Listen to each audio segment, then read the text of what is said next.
Tema parenting kita kali ini adalah kekerasan anak. Memahami batas antara disiplin dan kekerasan.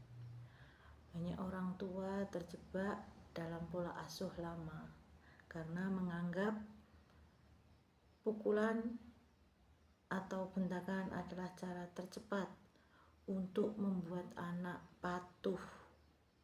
Namun, ada perbedaan di antara keduanya. Pertama, yang disiplin. Disiplin bertujuan untuk mengajar, memberikan batasan yang jelas didasari oleh ketenangan dan membuat anak paham konsekuensi perbuatannya. Sedangkan kekerasan bersumber dari pelampiasan emosi atau frustasi orang tua yang efeknya instan karena anak takut, bukan karena mereka mengerti. Kekerasan pada anak tidak hanya berupa fisik seperti memukul, mencubit, tetapi juga kekerasan psikis seperti merendahkan, membentak berlebih-lebihan, membanding-bandingkan, dan juga penelantaran seperti mengabaikan kebutuhan fisik dan emosional anak. Payung hukum perlindungan anak. Negara Indonesia memberikan perlindungan yang sangat tegas terhadap anak melalui hukum pidana. Landasan hukum utama yang mengatur hal ini adalah Undang-Undang Nomor 35 Tahun 2014 tentang perubahan atas Undang-Undang Nomor 23 Tahun 2002 tentang perlindungan anak.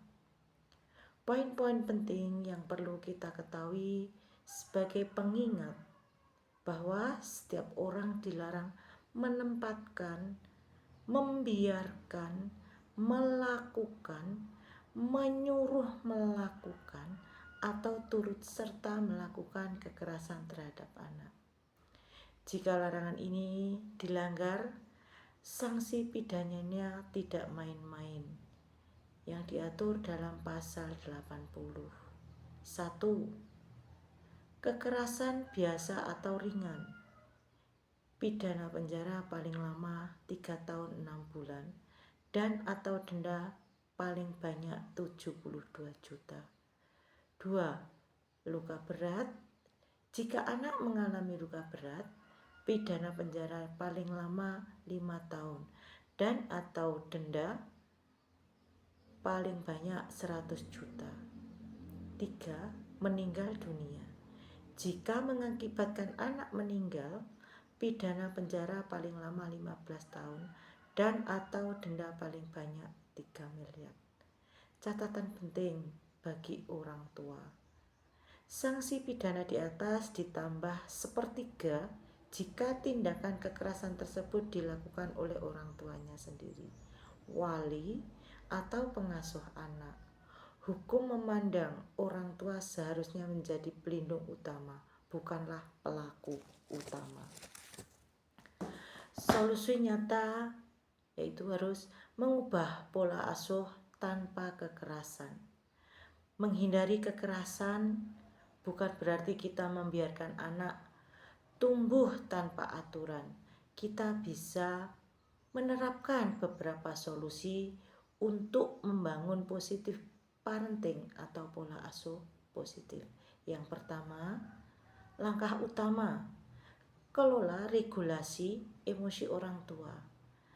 Anak adalah peniru yang ulung, sekaligus pemancing emosi yang hebat. Saat merasa emosi ingin meledak, tariklah nafas dalam-dalam dan menjauhlah. Jangan berbicara atau mengambil tindakan hukum atau disiplin di saat amarah berada di puncaknya. Yang kedua, metode disiplin. Terapkan konsekuensi logis, bukan hukuman fisik. Jika anak melakukan kesalahan, berikan konsekuensi yang berhubungan langsung dengan tindakannya. Misalnya, Jika anak menumpahkan susu karena bermain, jangan mencubit. Ajak dan ajarkan anak untuk mengelap tumpahan susu tersebut bersama-sama. Yang ketiga, teknik bicara. Gunakan komunikasi asertif. Ganti kalimat perintah yang merendahkan dengan kalimat yang fokus pada perilaku anak dan perasaan kita. Contoh yang salah. Kamu ini nakal dan berisik sekali. Seharusnya berbicaralah kita seperti ini. Ibu sedang pusing, Nak. Ibu minta tolong suaranya dikecilkan sebentar ya. Seperti itu. Yang keempat, pencegahan. Luangkan special time yang berkualitas.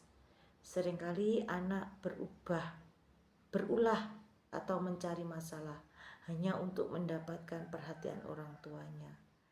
Luangkan waktu 15-20 menit setiap hari tanpa gawai atau gadget untuk bermain bersama, membaca buku, bercerita, atau mengobrol dengan anak.